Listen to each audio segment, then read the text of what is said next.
screamed. The oceans didn't boil all at once. They whispered first.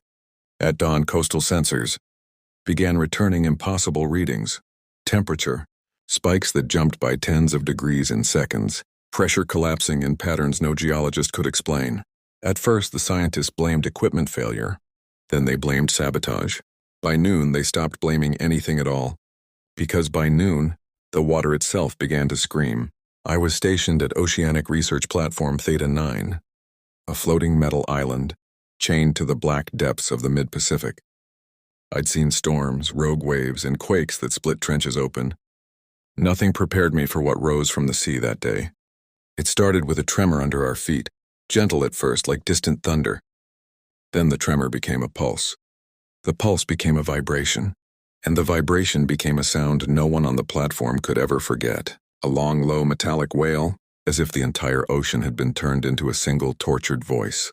"That's not seismic," whispered Lyra, my partner on shift. "That's coming from the water column." Before I could respond, the horizon erupted in pillars of steam. Towering clouds, thicker than any storm front, rose into the sky, lit from beneath by a sickly orange glow. The ocean churned violently, the surface bubbling like molten iron. We stood frozen, staring at the impossible sight. Then something flashed beneath the boiling waves. One flash, two, dozens. "Are those flares?" someone asked. But they weren't. We all knew they weren't. Because flares didn't move with intention. The flashes organized themselves in perfect geometric patterns, rings, spirals, sequences that no human aircraft could perform underwater. And then above the roar of the boiling sea came a different sound.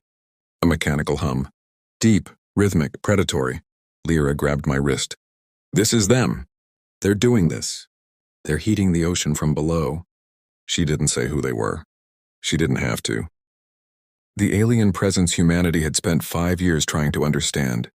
The same presence that had stolen satellites from orbit, cracked continents, and shattered our navies, had finally turned its full attention to the oceans, and whatever it was doing down there, it was preparing to finish us. The platform's alarm blared, drowning out the water's scream. A message flashed on every screen, overriding all systems. Global DEFCON 0. Authorization granted for Project Leviathan.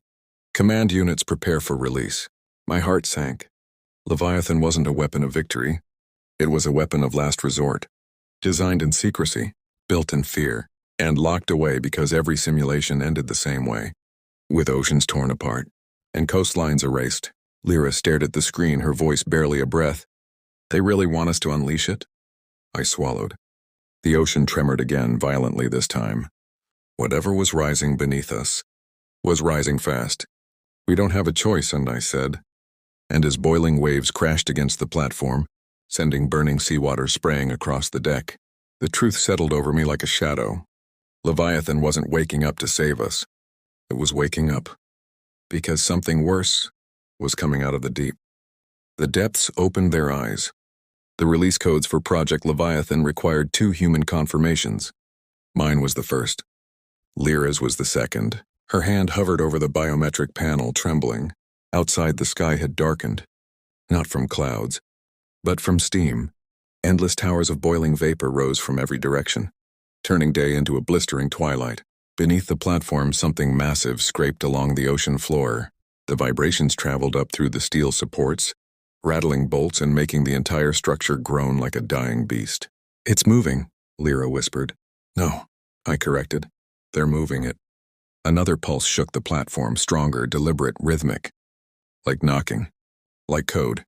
The alien flashes beneath the water reorganized again, this time into a single, enormous ring of light that rotated clockwise, then counterclockwise, then split apart entirely. A portal? A drill? A weapon? No human knew. But Leviathan knew. It had been designed around the study of exactly these signals, built from the fragments of alien technology we'd managed to scavenge over the years. It understood the pattern before we did. The deck speakers crackled. A synthetic voice, cold calm, too steady for the chaos around us, filled the command room. Initiation sequence recommended. Threat level extinction. Release required. Lyra shut her eyes. "If we let it out," the simulation said, "it could rip the whole continental plate apart." She wasn't wrong. Releasing Leviathan. meant unleashing something with enough force to fracture the planet itself. But the ocean boiled again, hotter, faster. The ring of alien light brightened. The water around it split open like the petals of a mechanical flower. And then we saw the silhouette inside. Not a ship, not a drone, not a weapon. Something alive. Something enormous. Something dormantly waiting beneath the tectonic crust. The aliens weren't heating the ocean to kill us. They were heating it to wake their creature. I grabbed Lyra's hand and slammed it onto the panel. Authorization confirmed, releasing Leviathan. The sea beneath us detonated with a thunderous roar. A colossal column of azure energy spiraled upward, splitting the boiling water, tearing apart the alien formation, and rising from the abyss, outlined in that impossible blue glow, came our final weapon. A titan of metal and myth forged for war. Leviathan, its eyes opened, and the oceans trembled. The heart of the Leviathan. The world shook as the Leviathan broke fully through the surface, its impossible silhouette towering over the storm-torn ocean. What emerged was not a machine in any familiar sense. Its plates glowed with molten blue veins, its joints hissed with superheated vapor, and every movement seemed both mechanical and alive. For a moment, the alien armada hesitated, their formation rippled, drones pausing mid-dive. They had braced for a weapon. They had not expected a titan. Rhea stood inside the core chamber, bathed in red warning lights. Every system was screaming. Pressure levels, thermal spikes, psychic contamination, things she barely understood yet felt crawling behind her eyes. The Leviathan's neural core pulsed under her hands like a living heartbeat. It's waiting, she realized. Not for orders, for permission. "All right," she whispered shakily. "Let's end them." The ocean exploded again as the alien flagships descended in coordinated strike. Beams of ultraviolet fire lanced downward. The Leviathan turned its colossal head, armor sliding like mountains shifting, and opened a maw of interlocked plates. It roared. The sound wasn't sound.